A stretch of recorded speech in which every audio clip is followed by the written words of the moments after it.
Hello दोस्तों, मैं फिर से आ गई आपके अपने चैनल कीप ऑन लर्निंग में। मैं किरण कुमारी एडवोकेट। पिछली बार मैं आप लोगों के लिए लाई थी benefit of marriage registration. I hope आपको वो बहुत अच्छे तरीके से समझ में आ गई हो। तो आज मैं आपके लिए लाई हूँ how to apply for marriage registration under Hindu marriage act. ऐसे तो ये हिंदू मैरिज एक्ट में सेक्शन 8 में दिया हुआ है रजिस्ट्रेशन मैरिज। तो चलिए चलते हैं आगे अपने सेगमेंट पे। How to apply for marriage registration under the Hindu Marriage Act 1955. One can apply for marriage at any sub-divisional magistrate office. The offline application method can be initiated from there itself. The registration can be done online as well. विवाह के लिए कोई भी अनुमंडल पदाधिकारी कार्यालय में आवेदन की प्रक्रिया शुरू की जा सकती है। यह ऑनलाइन और ऑफलाइन दोनों मेथड से होती है।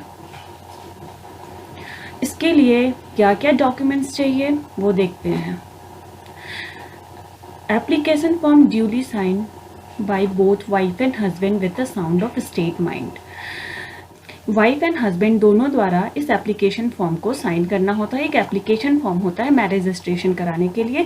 वो फॉर्म उन्हें रजिस्ट्रेशन ऑफिस से मिलती है। वो फॉर्म लेने के बाद उन्हें वो फॉर्म फिल करनी होगी और वो फॉर्म वाइफ एंड हस्बैंड दोनों को एक स्वस्थ मन स्थिति के साथ विधिवत द्वारा सिग्नेचर किया जाना चाहिए।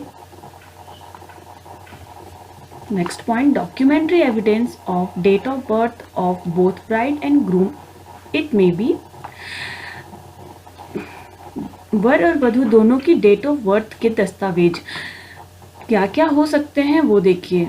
Birth certificate, matriculation certificate, passport, Aadhaar card, PAN card. इनमें से कोई भी एक सर्टिफिकेट होना बहुत ही अति आवश्यक है। 2 passport size photo of both the parties, also 1 marriage photograph and marriage invitation card, and paste 1 joint photo of bride and groom of marriage rituals whether they are taking a part. दोनों का passport आकार का photo चाहिए होता है। एक शादी का ऐसा फोटो जिसमें दोनों एक साथ शादी का रस्म कर रहे हों। To affidavit that couple wish to marry each other willingly free. 2 शपथ पत्र जो जोड़े स्वेच्छा के साथ एक दूसरे से विवाह करना चाहते हैं। Required witness along with their Aadhaar card और valid ID card, passport size photo. Witness की जरूरत होती है तो जो विटनेस होते हैं उसके आधार कार्ड या कोई वैलिड आईडी कार्ड और उनके पासपोर्ट साइज फोटो अनिवार्य है। और ये विटनेस तब तक लगते हैं जब तक ये मैरिज के प्रोसेस खत्म नहीं होते हैं। उस प्रक्रिया में उन्हें एप्लीकेशन फॉर्म में विटनेस के तौर पे साइन करने होते हैं। Next point, need death certificate of spouse in case of window और विडोवर। विडो और विडोवर के मामले में जीवन साथी का प्रमाण पत्र चाहिए। ये वहाँ पे दिखाना होता है मैरिज रजिस्ट्रेशन में रजिस्ट्रार ऑफिस में कि जो मेरे स्पाउस थे वो डेथ कर चुके हैं और अभी मैं दोबारा शादी कर रही हूँ, तभी वो दूसरे शादी करने के लिए मान्य हो सकती हैं या हो सकते हैं। Next point, need divorce degree in case of divorce. तलाक के मामले में तलाक की डिग्री की ज़रूरत होती है कि दोनों जो पहले से शादीशुदा थे वो उन दोनों के बीच डाइवोर्स हो चुकी है बाय लीगली, तभी दूसरे शादी के लिए वे एलिजिबल हो सकते हैं। इतने डॉक्यूमेंट्स रिक्वायर्ड होते हैं। सो नेक्स्ट पॉइंट पे आते हैं। Most important process for the registration to complete is the attestation of the gazetted officer. All the above mentioned document must be verified by gazetted officer. इस पंजीकरण को पूरा करने के लिए सबसे इम्पॉर्टेंट प्रोसेस होता है गैजेटेड ऑफिसर का सत्यापन लेना।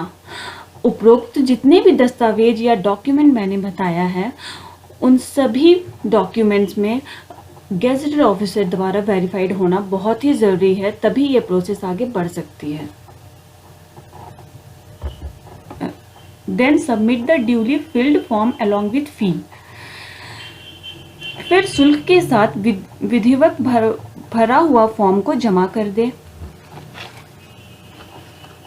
Next point, after submission of all mention document duly verified, it shall be duty of district court to confirm and put a final thumbs।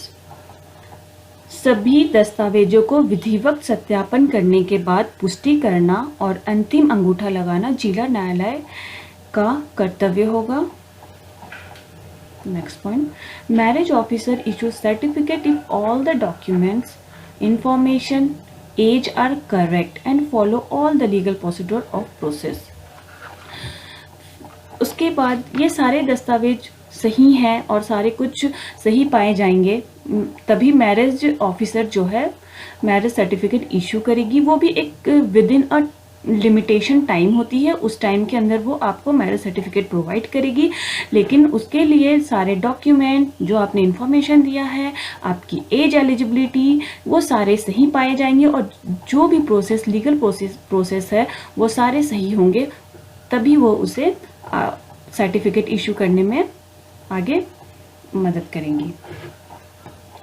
तो आप सोच रहे होंगे कि एलिजिबल एज क्या होना चाहिए।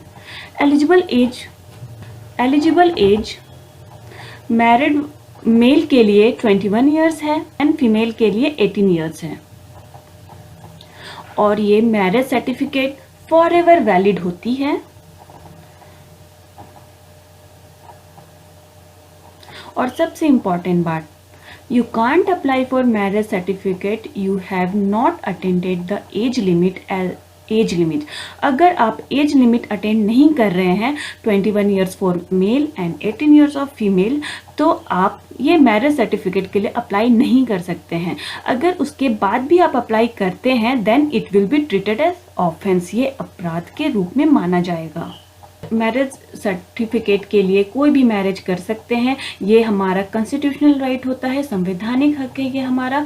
इसमें दो तरीके से होते हैं, एक विद रिचुअल्स और एक विदाउट रिचुअल्स। दोनों तरीके से लोग मैरिज कर सकते हैं और सर्टिफिकेट ले सकते हैं। बट ये सारे जितने भी मैंने प्रोसेस बताए हैं वो सारे प्रोसेस उन्हें फॉलो करने होंगे, ये तभी हो सकते हैं। तो उम्मीद करती हूँ आपको बहुत ही सरल भाषा में आज का मेरा टॉपिक समझ में आया हो। अगर उसके बाद भी आपको कोई प्रॉब्लम, कोई दिक्कत या कोई क्वेरी या कोई सवाल आप पूछना चाहते हैं तो आप मुझे कमेंट बॉक्स में बेझिझक पूछ सकते हैं। Thank you. मेरे इस चैनल को प्लीज़ लाइक, सब्सक्राइब, शेयर करें ताकि मैं आगे इसी प्रकार से यूज़फुल वीडियो आपके लिए ला सकूं। धन्यवाद।